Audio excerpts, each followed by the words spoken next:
मुताबिक दुनिया के सबसे बड़े महोत्सव में, विश्व के सबसे बड़े मानवीय समागम में करीब 40 करोड़ लोगों के आने का अनुमान है। सवाल यही है कि सनातनी श्रद्धालुओं के महासैलाब को संभालने के लिए प्रयागराज में क्या इंतजाम है। करीब 40 करोड़ लोगों के रहने, खाने और दूसरी मूलभूत सुविधाओं की सुखद और संतोषजनक व्यवस्थाएं करना क्या मुमकिन भी है? ये सवाल इसलिए भी प्रासंगिक हो जाता है क्योंकि जिस यूपी में इस महाकुंभ का आयोजन हो रहा है उसकी कुल जनसंख्या करीब 25 करोड़ है, जबकि अकेले प्रयागराज में ही करीब 40 करोड़ लोगों के आने का अनुमान है। इसलिए 144 सालों के बाद लगने वाले इस महाकुंभ को सबसे बड़ा ग्लोबल इवेंट कहा जा रहा है। वृहत्ता का आकलन इसी से कीजिए कि इसमें आने वाले श्रद्धालुओं की संख्या पाकिस्तान की आबादी की दोगुनी और दुनिया की कुल आबादी की 5% से ज्यादा है। करोड़ लोग, 40 करोड़ श्रद्धालु, साधु संत, देश और दुनिया के अतिथि वहां सहभागी बनने जा रहे हैं। 40 करोड़ की आबादी दुनिया के अंदर भारत और चीन के बाद किसी और देश के पास नहीं है। जितनी आबादी एक अस्थायी स्थिति में अकेले प्रयागराज में आने वाली है। मां गंगा, यमुना और सरस्वती नदी के त्रिवेणी में संगम में स्नान करने का एक सौभाग्य प्राप्त होगा। लोगों को वहां पर उत्तर प्रदेश को जानने, भारत को जानने, भारत की आध्यात्मिक विरासत को संतों के माध्यम से, उनके शिविर के माध्यम से, उनके अखाड़ों के माध्यम से जानने और देखने का अवसर प्राप्त होगा। वहां पर बहुत सारी चीजें ऐसी दी गई हैं जो पहली बार कुंभ में आने वाले श्रद्धालुओं को देखने को मिलेगा। योगी सरकार ने इस महाकुंभ को अद्भुत, अप्रतिम और अलौकिक बनाने के लिए सब कुछ झोंक दिया। श्रद्धालुओं की संख्या को देखते हुए इस बार जमीन पिछली बार के मुकाबले करीब 2.5 गुना ज्यादा है। तो महाकुंभ के लिए बसाई गई टेंट सिटी में सुविधाएं भी न भूतो न भविष्यति वाली है। 4000 हेक्टेयर के मेले क्षेत्र को 25 सेक्टर में बांटा गया है। तीर्थ यात्रियों के आराम के लिए पूरा मेला क्षेत्र में 1,60,000 टेंट लगाए गए हैं। श्रद्धालुओं को शुद्ध पानी सप्लाई के लिए 1250 किलोमीटर लंबी पाइपलाइन बिछाई गई है। मेला क्षेत्र के 40 वर्ग किलोमीटर को ऐसा चमकाया गया है कि अध्यात्म का ये संसार पूरी दुनिया में छाया हुआ है। ये प्रयागराज के महाकुंभ क्षेत्र का अरेल इलाका है, अरेल घाट है। देखिए वीआईपी घाट इसे बनाया गया है और यहाँ पर आप व्यवस्थाएं देखिए ये जो लाल बलुई पत्थर है इससे पूरा इस घाट को सीढ़ीनुमा बनाया गया है। यहाँ पर बीच में इस तरह के छोटे ये प्लेटफॉर्म भी दिए गए हैं ताकि लोग यहाँ विश्राम कर सकें, बैठ सकें। आगे अगर आप देखेंगे तो एक गेट भी बनाया गया है जहां से आप सीधे स्नान की ओर प्रस्थान करते हैं तो वहां पर एक गेट बनाया गया है जहां बीच में आपको विष्णु भगवान नजर आएंगे द्वार के बीच में। और पीछे का हिस्सा आप देखेंगे तो उस छोर पर अगर आप जाएंगे तो वो छोर संगम नोज उस साइड कहलाता है। तो संगम नोज और अरेल घाट के बीच में ही गंगा मां और यमुना मां का मिलन होता है और यहीं पर संगम वो पवित्र जगह होती है जहां पर स्नान करने से महाकुंभ के दौरान, मकर संक्रांति के दौरान मोक्ष की अनुभूति होती है। महाकुंभ सदियों से हमारी आस्था की उस गौरवशाली यात्रा का पड़ाव रहा है जिसमें नदियां हैं, कथाएं हैं, मितक हैं, अनुष्ठान हैं, संस्कार हैं और शामिल हैं हमारी अनगिनत आध्यात्मिक और सामाजिक चेतनाएं। इसीलिए तो 12 बरस के बाद आने वाले अपने हर पड़ाव पर कुंभ की ये यात्रा लोकोत्सव में बदल जाती है। और इस बार तो 144 सालों के बाद अमृत स्नान का दुर्लभ संयोग बन रहा है, वो भी लगातार 2 दिन। महाकुंभ का पहला प्रमुख स्नान 13 जनवरी को पौष पूर्णिमा पर होगा।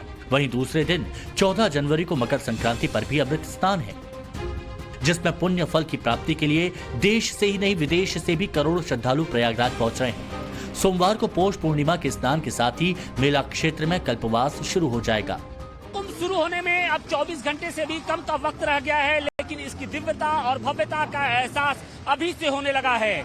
महाकुंभ की शान कहे जाने वाले अखाड़ों में साधु संतों की आमद हो चुकी है और इसके साथ ही जो कल्पवासी हैं उनके भी आने का सिलसिला अब शुरू हो चुका है। देखिए इस वक्त हम कच्छप द्वार के पास मौजूद हैं और कल्पवासियों का जो रेला है वो अब चल पड़ा है। देश के कोने कोने से जो कल्पवासी हैं वो यहाँ पर पहुंच रहे हैं। सिर पर गठरी है और झूमते नाचे जो लोगों का जो हुजूम है वो संगम नगरी की ओर चल पड़ा है। तस्वीरें देखिए कि इस वक्त पूरा जो संगम क्षेत्र है वो कल्पवासियों के साथ साथ जो साधु संत हैं, जो बड़े अखाड़ों के महामंडलेश्वर हैं, इसके अलावा देश के अलग अलग कोने से जो लोग आ रहे हैं उनसे पूरा पटा हुआ है। और न सिर्फ संगम क्षेत्र बल्कि संगम क्षेत्र से लेकर प्रयागराज जंक्शन तक कुछ इसी तरीके की जो भीड़ है वो इस वक्त दिखाई पड़ रही है। तो माना ये जा रहा है कि कल जब स्नान शुरू होगा, यानी पौष पूर्णिमा का जो स्नान कल से शुरुआत उसकी हो रही है, तो लगभग 1 करोड़ जो लोग होंगे वो इस दौरान संगम में आस्था की डुबकी लगाएंगे।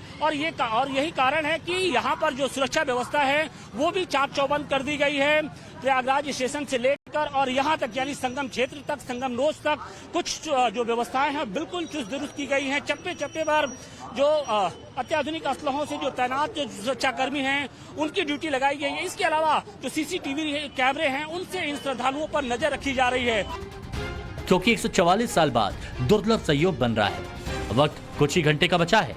ऐसे में प्रयागराज में इस वक्त खुशियों का कुंभ फूट रहा है। कल्पवासियों के पहुंचने का सिलसिला लगातार चल रहा है। यह रेला संगम क्षेत्र की ओर बढ़ रहा है।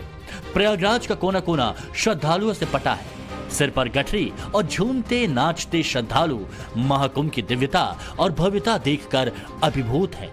योगी सरकार के इंतजामों से बेहद खुश हैं। तैयारी बहुत अच्छी है, मतलब अनबिलीवेबल। हाँ। योगी जी ने जो कोशिश की है कैसा लगा वो धरातल पर अब आके? बहुत अच्छा लगा, बहुत अच्छा, मन खुश हो गया। हाँ, मन खुश हो गया। घूमने आए, एंजॉय कर रहे हैं। नेपाल से स्नान करने के लिए कल उपवास भी करेंगे? हाँ, करूँगा। तो यहाँ पे जब आए तो तैयारी देख के कैसा लगा? क्योंकि योगी जी बहुत अच्छा है। सभी मैनेजमेंट अच्छा किया है। मैनेजमेंट यहाँ का बहुत अच्छा है, साफ सफाई तो बहुत बढ़िया है और योगी जी को साधु साधु धन्यवाद। बहुत अच्छी है, साफ सफाई का भी पूरा ध्यान रखा गया है और सिक्योरिटी वगैरह, और सबका इतना हेल्पफुल नेचर है, जिससे कुछ भी पूछ रहे हैं बहुत अच्छे से हमें गाइड कर रहे हैं कि आप यहाँ जाओ वहाँ जाओ। तो गवर्नमेंट ने बहुत अच्छा काम किया है, स्पेशली यूपी सरकार ने। योगी जी की ओर से तमाम कोशिशें की गई हैं इस महाकुंभ को दिव्यता और भव्यता देने के लिए। हाँ बिल्कुल बिल्कुल, वो दिख रहा है और वो आगे ऐसे और भी प्रयास करते रहेंगे। सोमवार को महाकुंभ का पहला स्नान है, लेकिन स्नान पर्व शुरू होने से पहले ही लाखों श्रद्धालु संगम में डुबकी लगा चुके हैं। शासन प्रशासन के अनुमान के मुताबिक सभी प्रमुख स्नान पर्वों पर करीब 2 करोड़ श्रद्धालु संगम पर आएंगे। सोमवार, पौष पूर्णिमा और मकर संक्रांति पर भी 2 करोड़ श्रद्धालुओं के आने का अनुमान है, जबकि 29 जनवरी को मौनी अमावस्या पर एक दिन में 10 करोड़ श्रद्धालुओं के आने का अनुमान है, जबकि 3 फरवरी को बसंत पंचमी पर 5 से 6 करोड़ श्रद्धालुओं के आने की उम्मीद है। अखाड़ों के अमृत स्नान के लिए भी तैयारी पूरी कर ली गई है। मकर संक्रांति के दिन सुबह 6:15 पर यह स्नान शुरू होगा। किसी तरह का कोई विवाद ना हो, इसलिए हर अखाड़े को अमृत स्नान के लिए 40 मिनट का समय दिया गया है। सबसे पहले सन्यासी अखाड़े से जुड़े 7 अखाड़े अमृत स्नान करेंगे। इसके बाद बैरागी और फिर उदासीन अखाड़े स्नान करेंगे। सबसे पहले आपने निर्माणी अखाड़ा देखा होगा, किनारे से शुरुआत होती है। सबसे पहले निर्माणी अखाड़ा, उसके साथ अटल अखाड़ा, और हमारा जो अखाड़ा है निरंजनी अखाड़ा, और हमारे साथ सहयोगी अखाड़ा जो है आनंद अखाड़ा है, जोना अखाड़ा, उनके 2 सहयोगी अखाड़े हैं, आह्वान अखाड़ा और अग्नि अखाड़ा। ये क्रम है, मतलब इस अमृत स्नान का क्रम बता रहे हैं। हाँ, सबसे पहले महानिर्माणी अखाड़े का स्नान होगा, जो 6:05 पे इनको वहाँ संगम पे पहुँचना है, और जब ये स्नान करके निकलेंगे तो हमारा जो अखाड़ा है वो यहाँ से रवाना हो जाएगा। और हमारा आगे पीछे का क्रम रहता है, आगे महानिर्माणी अखाड़ा रहेगा, पीछे हम रहेंगे और उसके पीछे जोना अखाड़ा रहेगा। तो ये शाम तक हमारा क्रम चलता रहेगा। और जो सन्यासी अखाड़ों के स्नान के बाद जो हमारे बैरागी अखाड़े हैं उनका स्नान होगा, और उसके बाद हमारे उदासी अखाड़ों का स्नान होगा। मतलब ये प्रक्रिया आपको शाम तक यहाँ आपको दिखाई देगी। मुख्यमंत्री योगी आदित्यनाथ इस बार के महाकुंभ को पहले के सभी कुंभों से अधिक दिव्य और भव्य बनाना चाहते हैं। इसी के तहत देश दुनिया से यहां आने वाले श्रद्धालुओं के लिए विशेष इंतजाम किए जा रहे हैं। महाकुंभ में 30 पौराणिक तोरण द्वार बनाए गए हैं जो प्रयागराज को किसी देवलोक जैसा दर्शा रहे हैं। न सिर्फ संगम क्षेत्र बल्कि प्रयागराज की सरहद में आने वाले जो लोग हैं, प्रयागराज की सरहद में जब लोग प्रवेश करेंगे तो उनके लिए भी कुल 4 प्रवेश द्वार बनाए गए हैं। गंगा, यमुना, सरस्वती के अलावा जो नीलकंठ द्वार है उसके अंदर से होते हुए लोग महाकुंभ में आएंगे। तो कोशिश यही की जा रही है कि जिस दिव्यता, भव्यता और नव्यता के लिए योगी सरकार ने पूरी ताकत झोंक दी है उसका एहसास महाकुंभ क्षेत्र में हो, क्योंकि अभी तक महाकुंभ का मतलब होता था कि सिर्फ संगम में स्नान, लेकिन योगी सरकार ने इस बार अपने आध्यात्मिक विजन से कहीं न कहीं इस महाकुंभ को और दिव्य और भव्य बना दिया है। अहमदाबाद से आए हैं। हम अहमदाबाद से आए हैं। जब आप इन संगम में आए होंगे, महाकुंभ में आए होंगे, जब इस तरीके के जो प्रवेश द्वार बनाए गए उनको देखने के बाद क्या एहसास होता है? एक दिव्य अनुभूति होती है और यंग जनरेशन के ये सब पता नहीं होता इसके बारे में, तो इसके बारे में जानने के लिए यहाँ आना चाहिए यंग जनरेशन को, और ये सब जानना चाहिए, ये अनुभूति करनी चाहिए। इनके बारे में आपने किताबों में पढ़ा होगा, लेकिन यहाँ तो साक्षात दिखाई भी पड़ रहा है। यहाँ पे तो ये दिव्य द्वार ही सनातन का एक बड़ा पर्व दिखाता है, और ये पर्व है बड़ा, ये दिव्य गंगा, यमुना, सरस्वती के लिए जो संगम है पूरा, वो सब लोगों को आना चाहिए, यंगस्टर को भी आना चाहिए, और ये कुंभ मेला बहुत एक गर्व की बात है।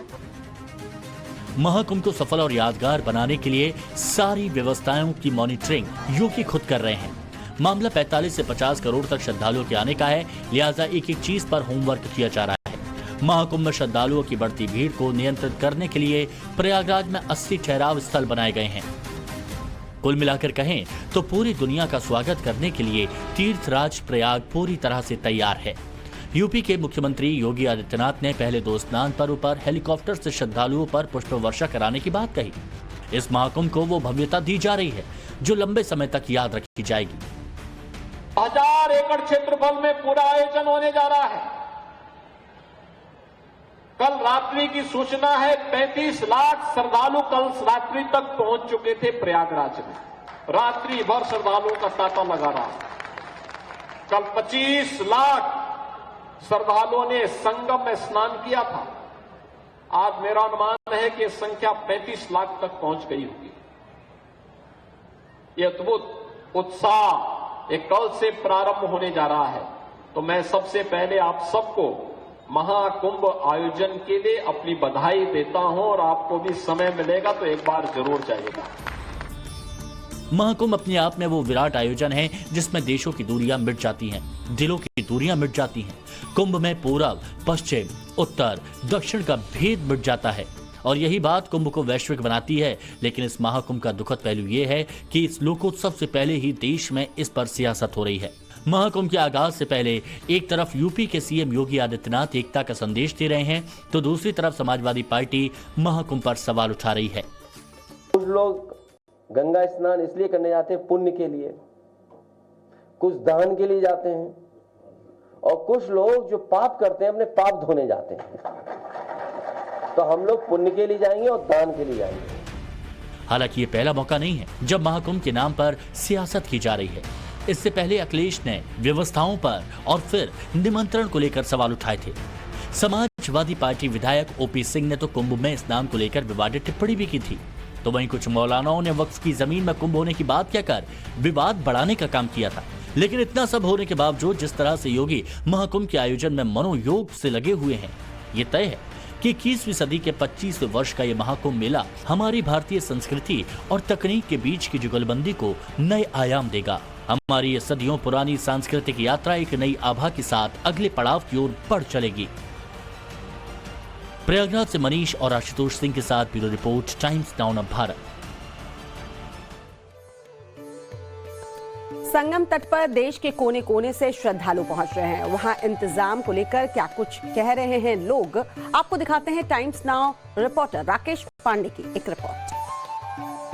हमारी मौजूदगी है प्रयागराज में, संगम के किनारे त्रिवेणी घाट पर, और आप ये देखिए गंगा जी और तीनों नदियों का संगम, गंगा, यमुना, सरस्वती अपने निर्मल प्रवाह में, और शुरुआत हो रही है महाकुंभ के पर्व की।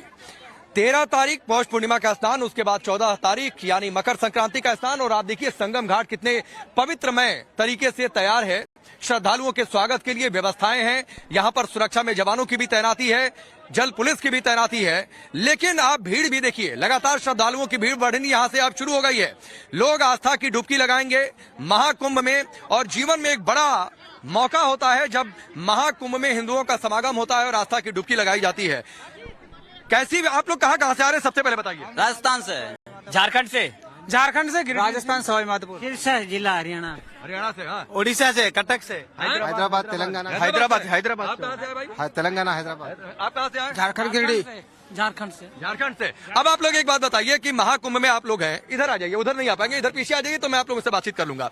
यहाँ पर आप लोग प्रयागराज में हैं, कैसी व्यवस्था लग रही है आप लोगों को? एक नंबर लग रही है, बहुत अच्छी व्यवस्था लग रही है। आपको भाई? मुझे तो बहुत अच्छा लग रहा है कि 12 साल बाद ये पड़ रहा है, मुझे बहुत खुशी है। मैं सोच रहा था कि कब आऊं, ये कुंभ मेला कितना तारीख लगेगा। मैं पहले 3 महीना से टिकट काट के रखा था उड़ीसा से, कटक। व्यवस्था पहले बताइए कैसी लग रही है? व्यवस्था बहुत अच्छा है। व्यवस्था कैसी? हर तरह की व्यवस्था परिपूर्ण है। और कैसी व्यवस्था है? बहुत बढ़िया या सुविधाएं, या फिर चूंकि कई बार जो है यूपी में खासतौर पर समाजवादी पार्टी सवाल उठा रही है कि भाई व्यवस्था बड़ी गड़बड़ है, उतनी व्यवस्था बढ़िया नहीं हो पाई। आप लोग इस पर क्या कहना चाहेंगे, आप बताइए सबसे पहले। व्यवस्था बहुत बढ़िया है, व्यवस्था बहुत बढ़िया है, जितना होना चाहिए उससे बहुत ज्यादा बहुत बढ़िया व्यवस्था है।